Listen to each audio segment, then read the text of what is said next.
There is a massive opportunity for grazing within the boundaries of U.S. military installations in the United States of America. It's more of an interview process. There's even some bases that it's just in-kind services. The grazing is done to remove, fuel load, to invasive species, they'll call it. And in exchange, the grazer gets access. My guest today on episode 432 of the Working Cows podcast is Major Eric Czaja, and he is working to change the way that land is managed. We're going to talk to him about his own experience and how he got started doing that work. But then the guys would always joke and they'd be like, "Hey, what are you going to do this weekend, sir? ABF?" And it was always be farming. That's what they're doing. I'm like, yeah, that's what I'm doing this weekend. I'm going to go move cows. I'm going to go set up water. I'm going to go. As well as the help that's available for active duty military as well as veterans to help them get started as well. And so that's where we see, programs like Battlefields to Fertile Fields. That's Understanding Eggs, where they offer scholarships right now to veterans or people on active duty. I benefited from this program while on active duty. They paid for me to go to Soil Health Academy. How cool is that? All that and more on this episode 432 of the Working Cows podcast, brought to you by PowerFlex Supply and Range Ward. Welcome to the podcast that gives producers a platform to discuss and share paradigm-challenging practices. Practices that have increased the effectiveness of their operation and the joy that their families have received from this lifestyle.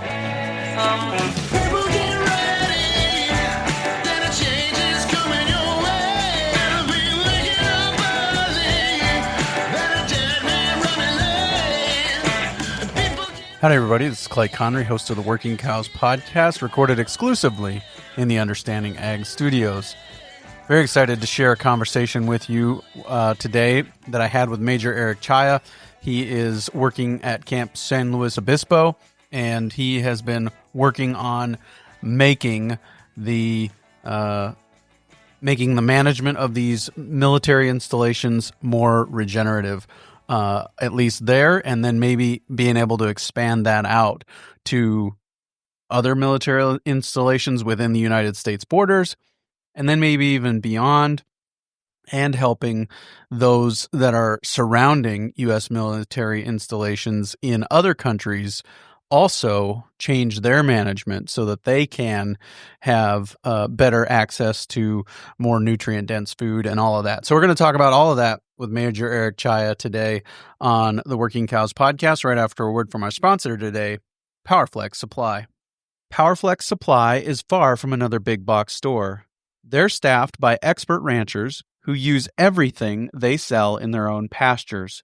Those same experts enable PowerFlex Supply to offer the Rancher Success Program, a free service that will help you develop your grazing infrastructure plan down to the specific products you need for your livestock species, region, style of grazing, and budget. For 25 years, PowerFlex Supply has been guided by one rule. If their employees won't use a product on their own pastures, they won't sell it to you.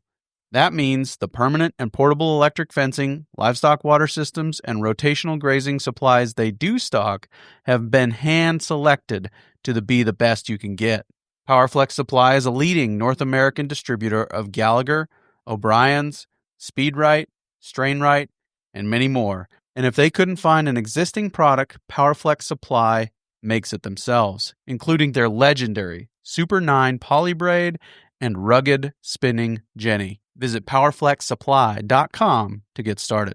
Eric, thanks for joining me today on the Working Cows podcast. Clay, thank you for having me. Yeah, I was kind of introduced to your work through Dr. Alan Williams at the Soil Health Academy. He mentioned some of the work that you guys are doing and wanted to talk about it, see what's going on, how you guys have kind of gotten started in this work and the progress thus far, and maybe even the long-term big picture, where could this possibly go? So we'll start at the logical place, the beginning. How did you get started? What is the work, first of all, and then how did you get started? Well, the work, so right now we're on Camp San Luis Obispo, and it's an existing grazing lease that, we are tweaking the management. So it's 2,500 acres. grazable, and there's 140 cow-calf pairs that we're running. And so we are, moving them every day with polywire, and we're recording the observations. We've partnered with Understanding Ag to be our grazing consultants. And then we also have Ecdesis, who is Dr. Jonathan Lundgren's company, who's coming out and doing the baseline measurements for carbon, water infiltration, microbial communities. They're doing plant biomass, biodiversity, the suite that Ecdesis offers for their 1,000 farm initiative. So we're doing that to do a baseline measurement, and then we'll do those annually. When you joined the Zoom call today, I had to pause Dr. Jonathan Lundgren's talk at the Society for Range Management to admit you to the Zoom call. I could have let you listen in for a little bit. Yeah, we could have just kept it playing. He'll do a far better episode than I will. No, it's good. Boots on the ground. I love it. I love boots on the ground. So, this is new information to me. So how do these leases work? How are they bid? How are they awarded? Who gets them? Some of those things. Yep. It's a really good question. And, the first principle of soil health being context, and each base is unique, right? So some bases want the highest bidder, and other bases you'll talk to and say, no, the highest bidder has kind of bid us in the backside a couple times. It's more of an interview process. There's even some bases that it's just in-kind services. So the grazing is done to remove, fuel load, to invasive species, they'll call it. And in exchange, the grazer gets access. So there's actually different types of models, but most traditionally, it looks a lot like your regular lease, where they'll come out here, they'll get a little tour of the place, and then it'll go into public bidding. I mean, it sits there, right? Like, looks like an auction going on. Mm-hmm. And so that's what we're doing here. It's been a traditional lease, and the gentleman who owns it, his name's Mark Simonin, just been an incredible partner because this is not how he was managing before. It was, 2,500 acres of a rotation. They're kind of set up in these 500-acre pastures. Then we came in, we did the training of his livestock, of his cow-calf pairs, and train them to that hot wire. And, we do those again. We are working on adaptive multi-paddock grazing. That's what we've chosen to focus on. And so it varies, whether it's an 8-acre or it's a 40-acre, paddock, depending on, forage availability. Yeah, no, that's great. So these leases generally, or in the case of Camp San Luis Obispo, go to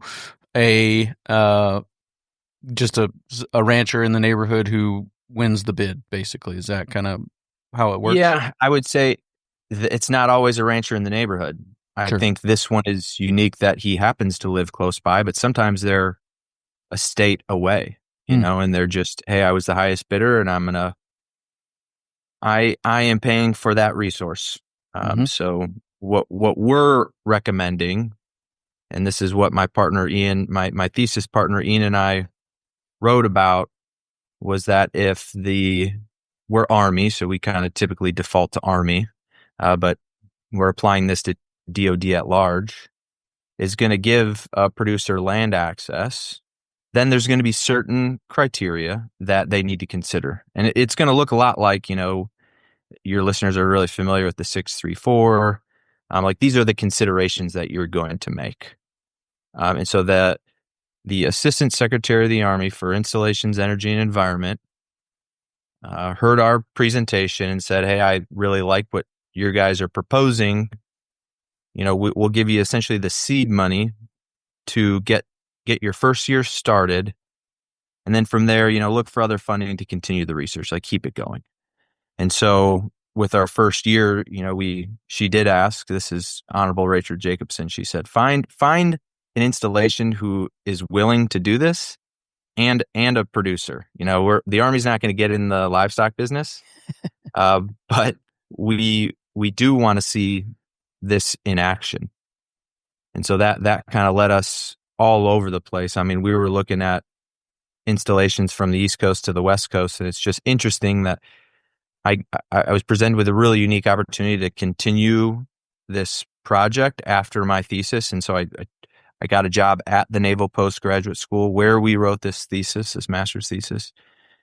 And we get to continue this research, and it's 3 hours. It's 3 hours from, where I'm stationed. And so we're able to be out here implementing this on the ground. So it's not just the research we get to take part in, but also the day-to-day management, which is what I'm really enjoying. Sure. So the day-to-day management, would the labor typically be provided by the producer, or is it always going to be provided by, somebody who's living on the base? How is that? Would you envision that looking? Really good. Yeah, it's a good question, and that's essentially what Installations, Energy, and Environment, our sponsors, asking us. Give us the feedback. How does this actually work? Because there aren't a bunch of U's, a bunch of Erics to go to all these different bases, and so when we talk about the survivability of this program, how do you replicate this? And so that's where we see, programs like Battlefields to Fertile Fields. That's Understanding Eggs, where they offer scholarships right now to veterans or people on active duty. I benefited from this program while on active duty. They paid for me to go to Soil Health Academy. How cool is that? And so that's where we think this survives by having people who understand. Again, we always talk about context, but like the unique context of managing livestock on a base. We had Kent Donica from Understanding Ag. He's our consultant, right? So he's the guy who came out here and hit me over the head with a 2x4, as I was like struggling out here, working really hard. And he's like, "Hey, there's different ways to do this." Kent and I laugh all the time. I said, in the Army, we joke, we say there's strong rangers and smart rangers.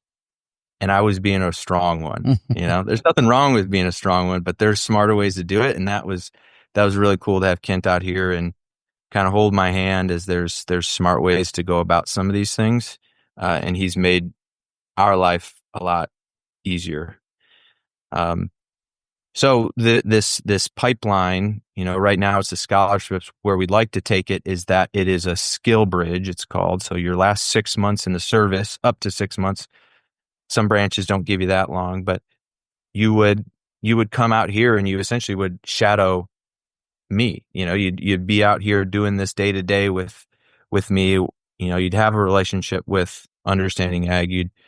We're talking. We'd like to have, like Ranching for Profit, be able to give these guys class, so like a holistic, comprehensive, not just here's how you put in stepping posts, and string out polywire, but the whole suite of things. So we don't just create a bunch of grazing zealots. We create some people who like understand the whole systems approach to this. And then that becomes, the future DoD land managers. Now, how that's actually going to work on the base, we've talked about different models, and if anyone has ideas, I mean, I'd love to hear them, but we still could charge a rancher a lease, but his lease pays his salary. And 2,500 acres in California isn't quite enough for a full salary, but there's other bases that are 40,000 acres, 160,000 acres. I think Dr. Alan Williams mentioned some of these numbers on his last episode with you, but I mean, we're looking at 26.9 million acres for the whole DoD. Half of that, 13 million, is the Army, and so there's just. Is every acre suitable for grazing? Absolutely not. But we just talk about the potential that the suite of benefits that the Army could unlock, the DoD could unlock. There's a lot there, and there's a lot that we could be managing this way. Yeah, for sure. So answer to the question is that it's generally going to be Army or military staff that are going to be doing the day-to-day management. Is that right? Or that's the vision. Yes. Okay. clay. Like that's Gotcha. what we'd love. We'd love to have that. But that's a long pole in the tent. That's going to take some time to develop. So we're open to having people who understand this type of management, who know who are willing to, bases that would be taking a little bit of less of a lease for this type of management. It's not always going to be the highest bidder who wants to do this. Yep. Right. It could be someone who can't pay as much because this is only their only option. I'm partial to that veteran skill bridge Sure. person. Cause as I look at, one day I'm going to get out of the Army, and that first thing, that like most daunting thing, not having a home ranch to go back to, the most daunting thing is land access. I'm like, how do I know I want to do this. I'm passionate about it, but how do I get access to land? And so that's like another aspect is, we get these folks who are passionate, who want to do this type of management, willing to work pretty hard, and let's give them land access to steward the environment and to have a whole different level of control of the livestock that I know, most of these, a lot of these listeners know what we're talking about, this level of control that we have with this poly wire, with, maybe they're getting into some virtual fencing and stuff like that. But I mean, it's unique. It's unique to not have cows walking off onto the ranges. Yeah. Because that magical white wire is kind of, they don't want to mess with that, Right. Yeah, for sure. So, you mentioned that you got some seed money for the research. Is that kind of what's funding Ecdysis and their involvement? Jonathan Lundgren? Okay, gotcha. Exactly. Yep. Same with Understanding Ag too. That was it's like part of we got the seed money, and then the Naval Postgraduate School contracted with Understanding Ag and Ecdysis. Yep. Cool. Yeah, and that's really helpful to have that level of kind of analysis happening. You get really good data back from that, and they know what to measure and how to communicate those things. So, how has the progress been going? What has been the, kind of thus far, the results? Yeah. I mean, we're early on, we're 4 months into this, this change in management.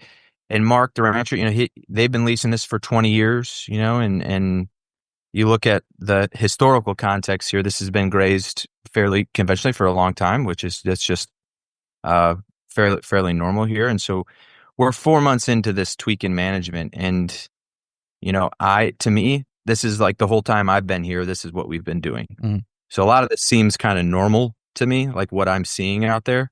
And so I do rely heavily on Mark. I think as I was like getting closer to this episode, I was like, oh man, Mark would be a great one to have on here. I would just love to, like, from his perspective, because he's been seeing this for 20 years, and then all of a sudden, wham, we're trying something pretty different.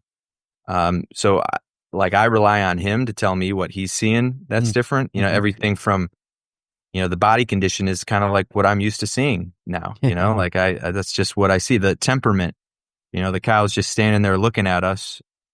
That's just what I'm used to. The turkeys that are following this herd, I'm like, that's just what these turkeys do. They're nature's pest management.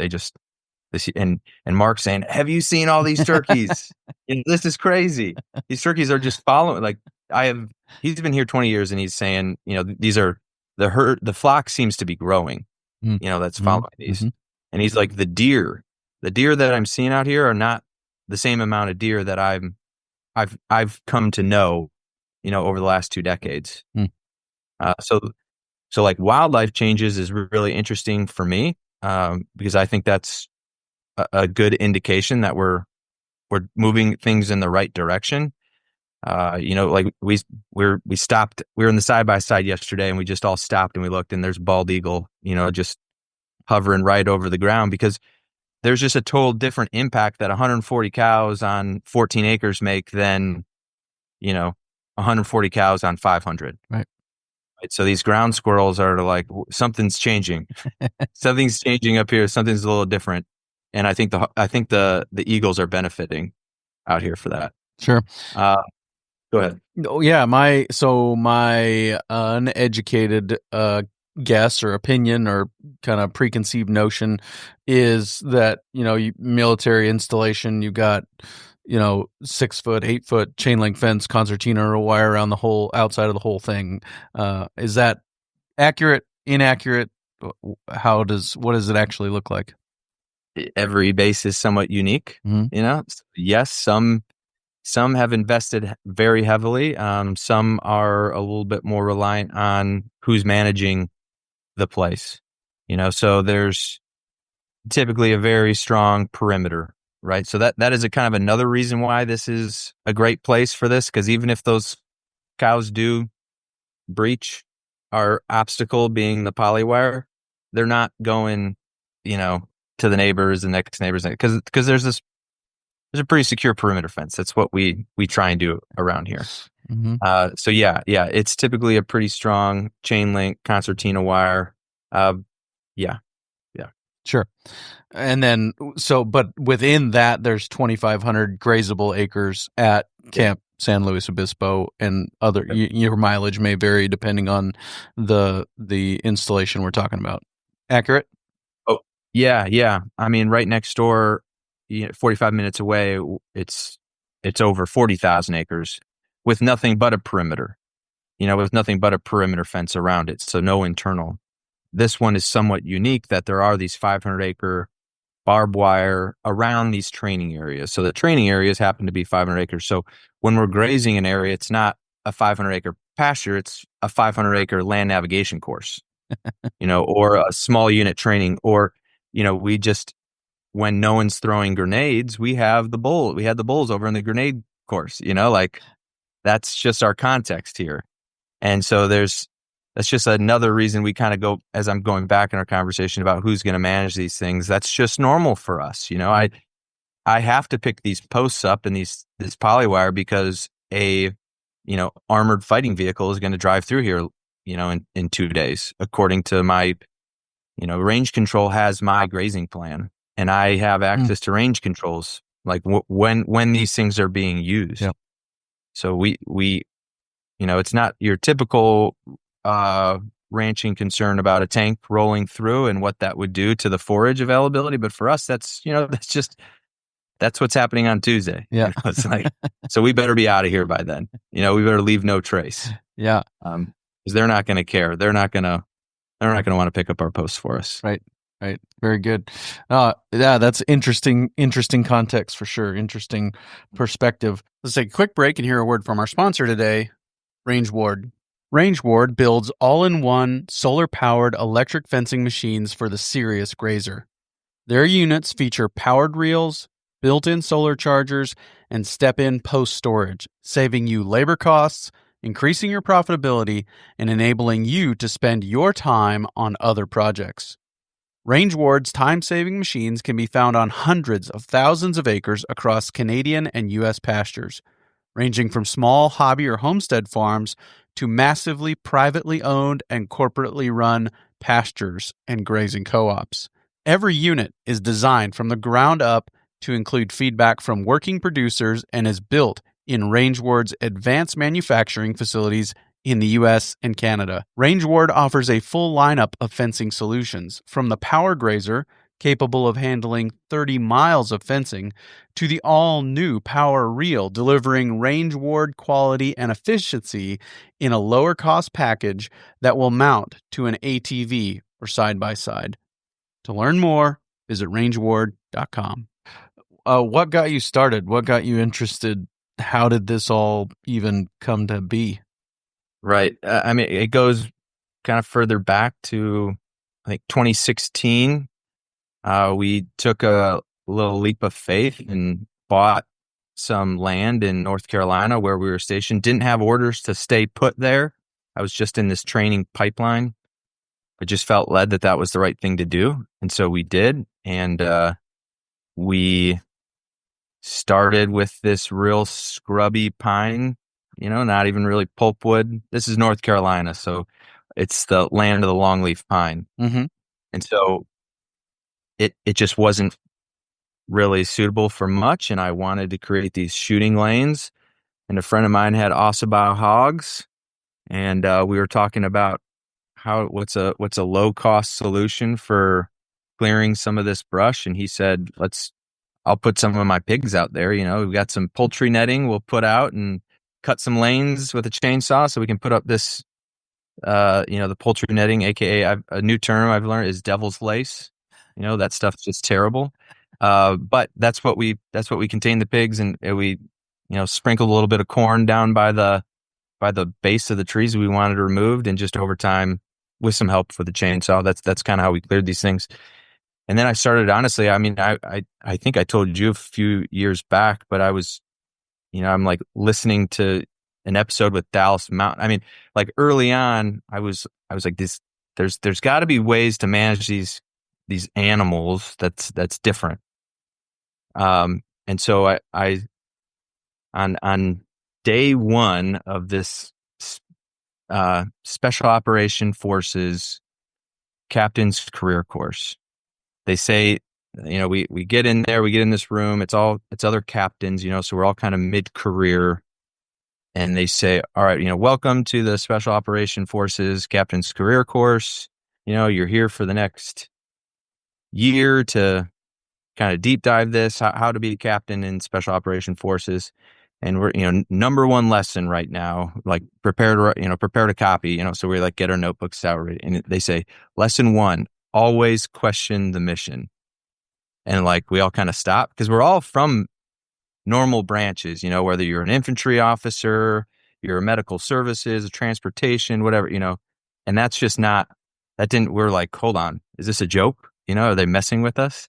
And they're like, no, we encourage different way of thinking. And so that's just always really stuck with me, was always question the mission. So when we started trying, essentially we didn't know what we were doing, but we wanted to regenerate this land that we just purchased. And I'm asking people, how do you do this? People are like, all right, you got to need all this heavy equipment. You need all this lime. You need all this fertilizer. You need all this seed. And I'm like, I have another job and I don't know how I'm going to afford to do all that. Like how would you do that? Like, how did this happen before all this? So there's got to be a way to do it. And so that really got me thinking about different ways to do things. So I started listening, to you back in, was it 2018? And then then I started reading Joel Salatin books, because really that's what we were at the level of kind of the homesteading stuff. And then I read Dirt to Soil and Holistic Management and all of these books that I was just like blown away by, of, this stewardship mentality. And so I just like went all in. So I'm still in the Army, still doing my team leader, doing that work. But then the guys would always joke and they'd be like, hey, it's, what are you going to do this weekend, sir? ABF? And it was always be farming. That's what they had to do. I'm like, yeah, that's what I'm doing this weekend. I'm going to go move cows. I'm going to go set up water. I'm going to go, so the weekends would be all this fence work. And then we would, during the week, I would just have to walk out there before I go to work, and I would, lift up a gate with an insulated handle, and move the cows and then go to work. And that was just kind of like the normal day-to-day stuff. And when I went to the Naval Postgraduate School, you get whatever you want. It's kind of, it obviously has to align with the Department of Defense, with national security, with the national defense strategy. You got to nest it in these things. And my wife just really kept encouraging me to look at this, like she's like, you are so deep down this soil health wormhole. There's, like, how is this? You talk about national security, how this, farms are going away, and this is how we produce our food and how reliant we are on other countries. Absolutely has national defense considerations. Plus, when I'd go to these other countries, these agrarian-based economies, and I'd look and see, management or lack of management, or what I was always blown away by was they're like low-tech methods to try and mimic like hand tilling hillsides that were so steep, and I'm looking at it and I'm like, hey, it's dry season right now and you guys are hand tilling that. What's going to happen when it rains? And they're like, well, hopefully some of it will hold, and sure enough, we'd come back in the rainy season and the road that existed below that hand tilled area is no longer there. It's washed out. And so I kept seeing all these things, and I thought, well, there's absolutely a connection between how we manage our land and stability. These areas that aren't as insulated from, we say natural disasters, but as some of these, I'm sure many people here would agree that a lot of these are, if not man-made, like we've helped. Sure. Yeah. This wind erosion, this these mudslides or droughts followed by mudslides, and it's like, well, we've been tilling that land for how long? And when it rains, we're surprised that the water's not infiltrating. Like how are we scratching our heads now? It's 2025. What are you talking about? Yeah, there were no dust bowls prior to, tilling up Kansas. Right. And so we're seeing it internationally as well.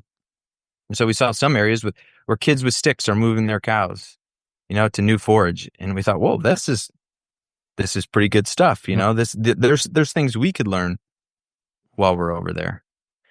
Anyway, so we started like looking at this and thinking this could be a real neat thesis topic, something to really write about. And I definitely thought that we would get put in a corner. They'd say, hey, this is one of the premier like master degree producing schools in the Department of Defense, and this guy over here wants to talk about cows. It's just not going to go over well. And I was like, it was the total opposite. Every general officer who came to visit, they'd be like, hey, Eric and Ian, you guys, can you put a 5 to 7 minute kind of elevator pitch about your project to this general officer or this admiral or this senior executive service member, because it was truly innovative. Using, it's so old it's new. That's kind of what we always went back to, is that. Yeah. So that's kind of how it's all developed. And then, as I mentioned, we talked to our sponsor, the Assistant Secretary of the Army for Installations, Energy, and Environment, who said, this is great, but let's proof this concept and let's actually do it. And we said, all right, ma'am, next, what it would cost. Here's our next location. Here's the 10 after that we recommend we expand to. And so we're now we're in that phase 1, 4 months in, seeing these changes, seeing the level of control that we have, and all those things we just talked about have been really encouraging for me so far, and really, really fun to be part of. One of the things that I've always heard, at least attributed to the economist Frederick Bastiat, is that when goods don't cross borders, soldiers will. And so if we can get to a point where these people are able to meet their needs sustainably or regeneratively, better yet, regeneratively, then they're going to be more content, more satisfied, able to meet their own needs, not have to look elsewhere, and I think cuts down on potential vectors for conflict in the future. Is that kind of part of what your thinking is in that regard? Yeah, I mean, you're absolutely right. And I think there's been a lot of talk internally, to my branch, and this kind of change in the way we've been thinking about ourselves for the last 20 years. It has been, I guess, 4 years now since Afghanistan, or since I was there. And so there's this like identity, like what are we as special forces, and the global war on terror is done. So how do we pivot, and what's our value proposition?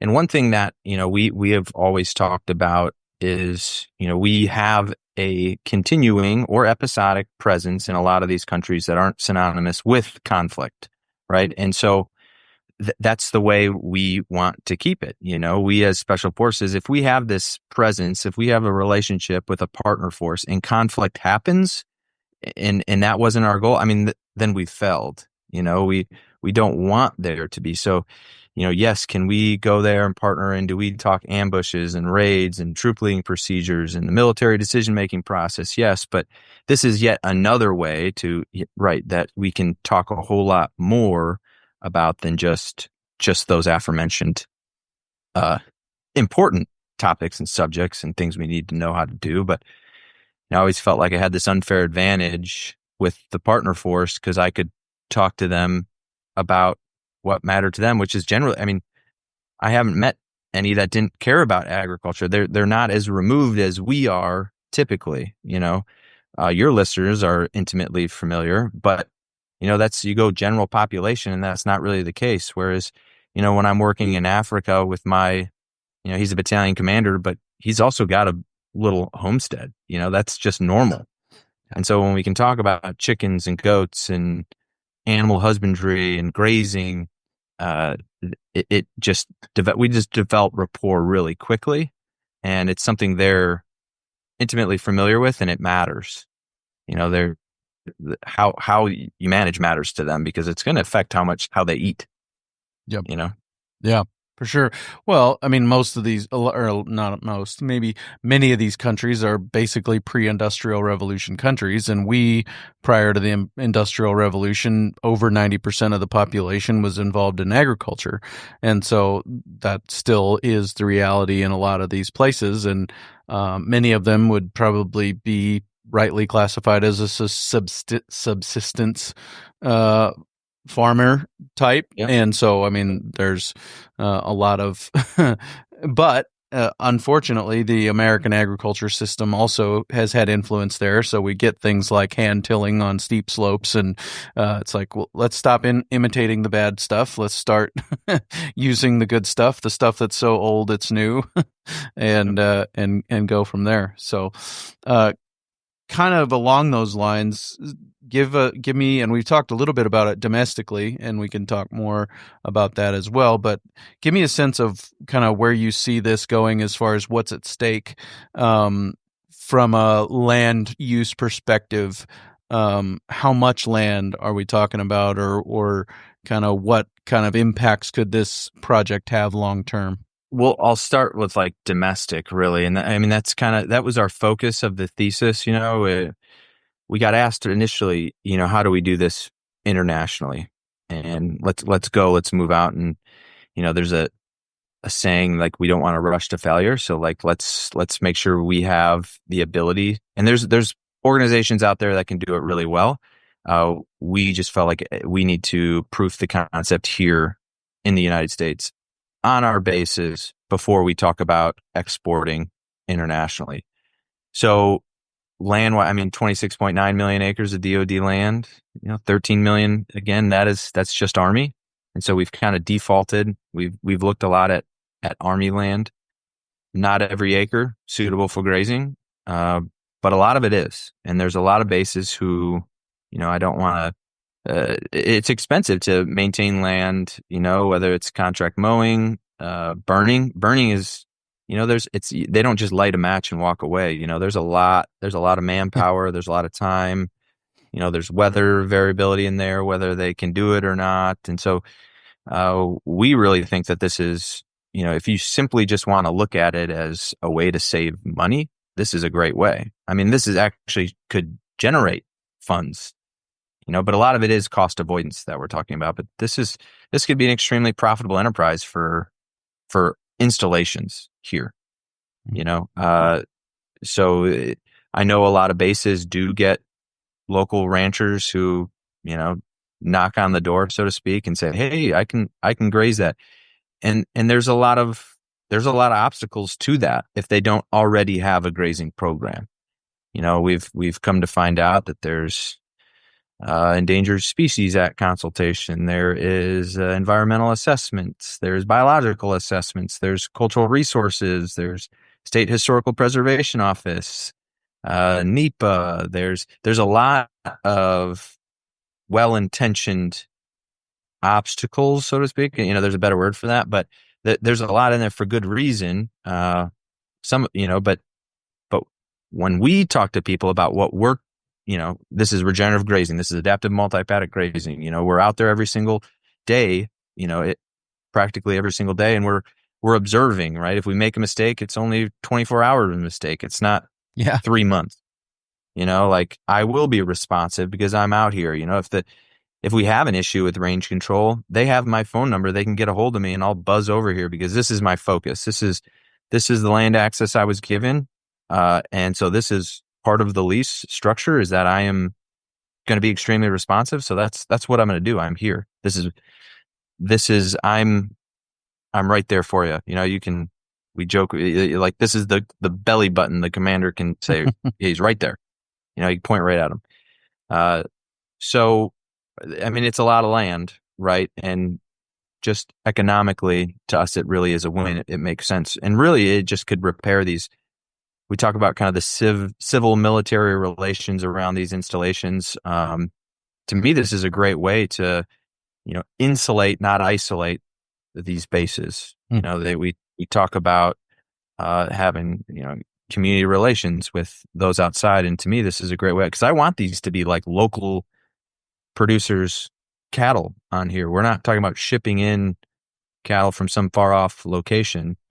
This should be a way that, local producers, whether it's custom grazing through that grazing manager who works for the base, or different models are all feasible. But this is also a great way to showcase, hey, the Army, the military is buying down risk. These are showpieces for the local community to come look, touch, feel, smell how this regenerative grazing is different. We were told, I remember we got told like, well, these cattle out here are different.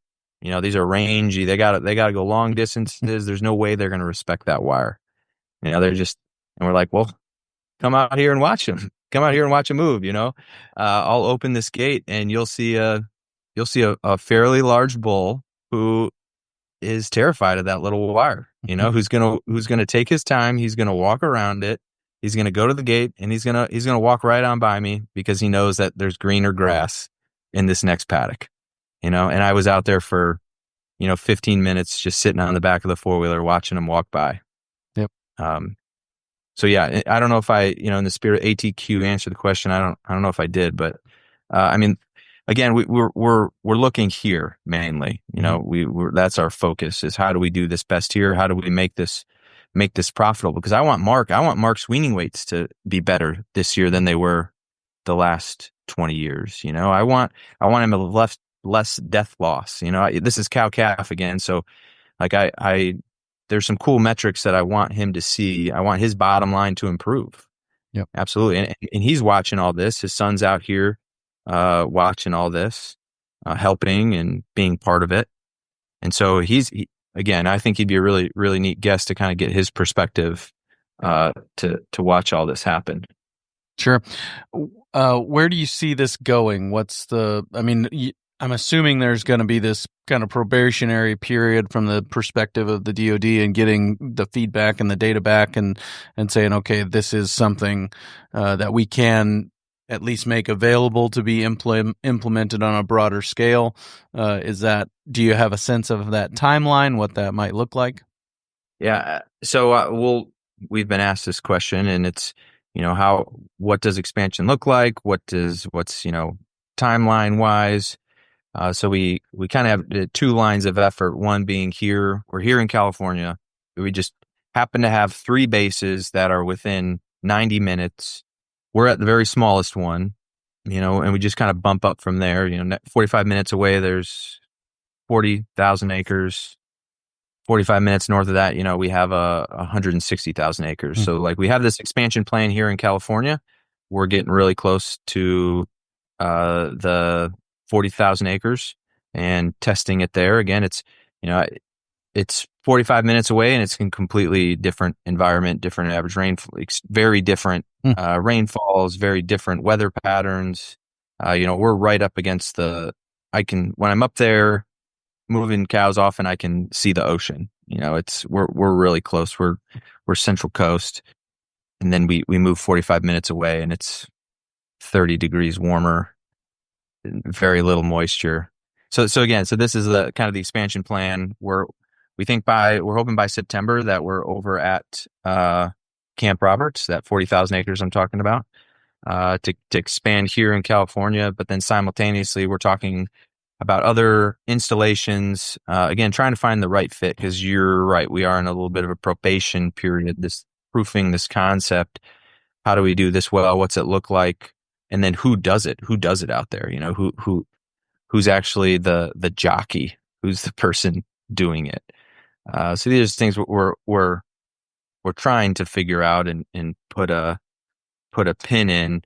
And then like even down to the verbiage, is it a shall? They shall consider. Is that the verbiage in the lease? And I'm not a huge fan of that because, oh yeah, consider it considered.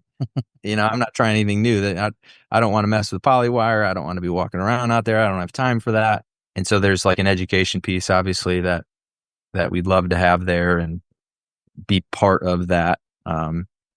So what we're doing is informing policy. How fast that'll happen, way above my pay grade, Clay.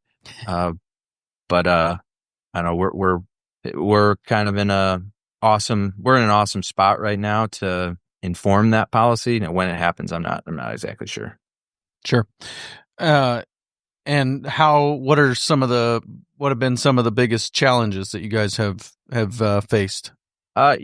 We were doing this on a very small scale in North Carolina, in the Piedmont area of North Carolina is fairly flat. So, I mean, just the first thing I think about is how challenging this terrain is out here. I mean, these are some steep hills. Like you're not driving a four-wheeler on a lot of, you're not. This is a lot of like horse country and or on foot, putting in these posts and carrying a lot of. So I think the initial was, I talked about being a strong ranger versus a smart one. I mean, that was kind of a challenge at the beginning. This was very, very, very physical until we had an understanding ag consultant who said, "Hey, buddy, like that, I know your grazing stick says to give them these 8 acres, and you're trying to figure out exactly 8 acres. Like it's not gonna hurt to do 10 acres and stick to the road. You can fence along the road. You give them a little bit extra. I know you want to be dialed in, buddy, but you're not wasting grass." Yeah. So that was really neat. And just kind of on the other obstacle I'd say is there's a lot of folks who, maybe it comes to the DoD specifically here, but if they're not grazing right now, if they don't have one, it's kind of seen as like you're asking me to introduce to kind of self-inflict more work and another thing that we'll have to manage. So getting like changing that paradigm to say, no, we're not going in there to extract resources. Like what we're talking about is actually going to improve your training areas. It's going to make those training areas more resilient. I don't know how many times I sat on a range because a tracer round hit a clump of tall ox that it's up in flames, and you're like, okay, now we're shutting it down. We're just going to sit here and wait until either the fire department can come out or maybe, depending on where you're training, we might have to go out there with shovels and try and put it out. But, like this is actually improving. This is not taking away from things. We can be extremely tight and managed and very purposeful in where we incorporate this grazing. We can do mission scaping. We can incorporate into a type of training scenario, where, our community is very familiar with, walking on a patrol and running into someone like a shepherd or herder that you didn't expect to. We can create those training scenarios for you, very realistic. Plus, I mean, we're in California, and this fuel load management is obviously a huge concern. And we can go out there and we can show areas that were grazed and areas that weren't. And there's obviously a stark difference, between what fuel load is there on the ungrazed portion. And it's a line. There's a line where that polywire is that clearly depicts where we were. Yep. And it's hard to argue with that. Yeah. What about successes? What have been some of the biggest wins? We had our sponsor come out and visit us, someone from the offices. He's got a Ranger Regiment background and, so very training focused. And we were probably 2 months into this. These cows had learned 2 months ago, they've learned what this polywire is. And he's like, "Hey, Eric, I really want to come out and see it." And I was like, "Okay, yes, sir. I can't tell you no, but, you guys funded this. So sure, you can come out and visit us." And so we put him in the UTV when he got out here, and we're like, all right, we're just going to give him a day in the life. And I'm sure everything will go perfect, And there's been days where things weren't perfect. As many of you know, even with trained cows to polywire, things happen, right? The animals cows have a vote, especially calves. Calves always have a vote on how your day's going to go. But we put them in there. They woke up today and they chose violence. No. Yeah, they do that for no reason. And so we put them in this UTV and we start driving out there, and we're like, all right, we're going to start reeling up this wire. We're going to start yelling, "Come, boss." And let's hope all these cows just pay really close attention. And it wasn't even like the perfect one, It was like they're going to have to go a little bit uphill. So it wasn't this nice funnel downhill, big pressure. And so I'm out there kind of doing some praying, hoping this all works. And sure enough, they just come right on through. They go right through the gate. They're sticking their head like in the UTV, right in this colonel's face.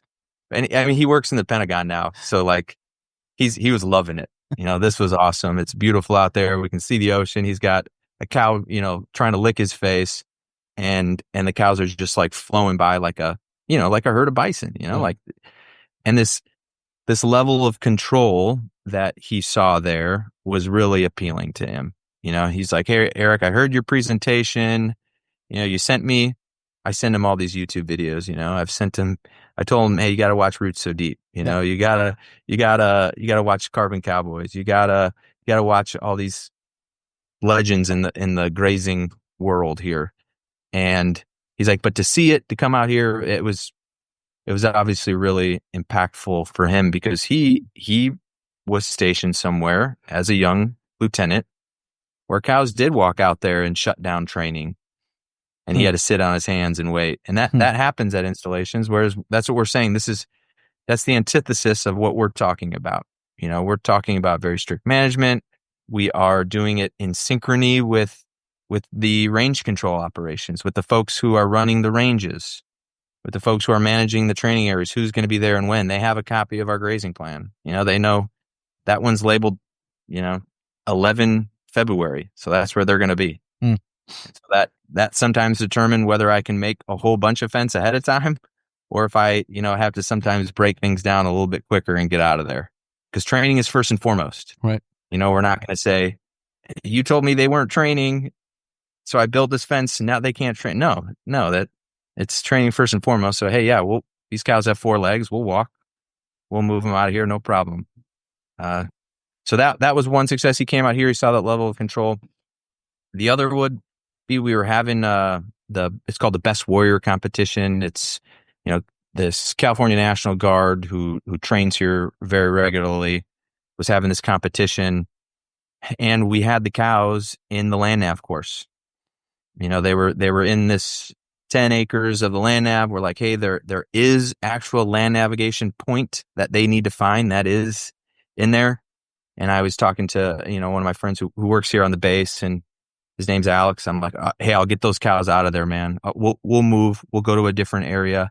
And he's like, no. This is kind of the point of this proof of concept. Can we do it together? Can people do land navigation and, do all those awesome things you tell me that cows do all the time? Can it happen at the exact same time?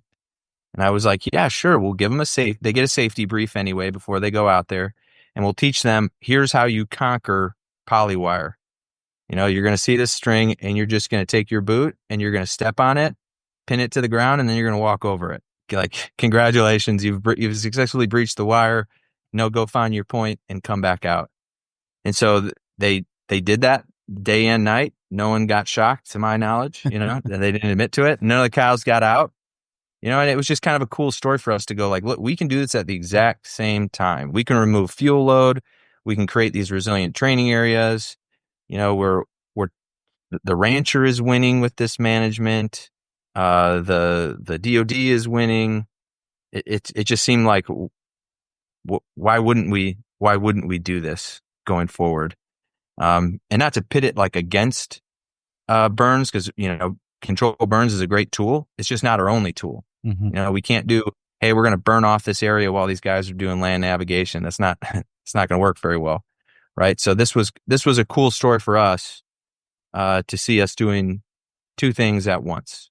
It's like we're doing a lot of things at once, but just on the surface level, it's like we're grazing and we're training, exact same area, no foul ups. It went really well. Very cool. Anything else that's kind of part of this story that you feel like really needs to be covered here today? I just really, if there's anyone who was in that veteran community, and they want to dive deeper, I personally benefited from that Battlefields to Fertile Fields program. I don't think I would have gone to a Soil Health Academy if it wasn't offered. After going, I know how beneficial it is, and that's something you should do. But if that's all prohibitive, if it's somewhat cost prohibitive to attend one of those, I'd really encourage them to go on there, apply for one of those scholarships, and get to Soil Health Academy. It wasn't, like one or two of us there. There was like, I went to one, there was 6. I went to another, there was 10. There's quite a few of these veterans who are attending these, and we can have a pretty long, stressful day at work, whether you're at the range, jumping out of planes, whatever it is you're doing.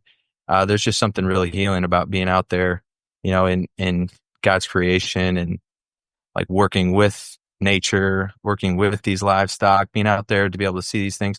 And that's what I really took away from these Soil Health Academies, was just the power of observation. You said it too. It's like the whole time you're out there, Gabe and Alan are just like, what are you seeing? What do you see? And you're like, oh, man, don't ask me that again. But every time they ask you, it forces you to think. You're like, okay, you're right. I knew you were going to say that, but you're right. What am I seeing? So that's something that I've really benefited from out here, was just really taking in time to observe things, despite how hectic or crazy your day is, like being really intentional about that. So I would say, try and get to a Soil Health Academy. And then, that Battlefields to Fertile Fields is a great program, but just like anything else, funding is always a concern. So, if anyone, any of your past, future, former guests or listeners want to write a golf check to the Battlefields to Fertile Fields program, I know it was extremely beneficial to me, for me, and other folks who I talked to who went to that. It was really awesome. So I always want to, whenever I talk to anyone who was a veteran or still in, and they're interested in farming or ranching, I always say, you got to check out Battlefields to Fertile Fields and get to Soil Health Academy. It's like, it's why, it's a large portion of why I am here right now is because of those Soil Health Academies and the connections you make there. Very cool. Well, thank you for your service, and thank you for your time today. Thanks, Clay. It was a pleasure being on here, and benefited greatly from listening to you as well. So thank you for the working cows. Yeah. Very good stuff. Really appreciate Major Eric Czaja and his willingness to come and share the work that they're doing there to transform that management. Very excited to share with you a conversation that's coming up next on the Working Cows podcast with Tyson Langland. And we're going to talk to him about his perspective, a cattleman's perspective, on genomic testing and how he has used it to really move the needle forward more quickly on his herd. We'll talk to him about that real soon on another episode of the Working Cows podcast. We invite you to visit workingcows.net to subscribe to the show via iTunes or Stitcher. You'll also find detailed show notes pages, resources from our guests, and the industry leaders who have influenced them. For more ideas on putting your cows to work for you in a more profitable way, tune in next week.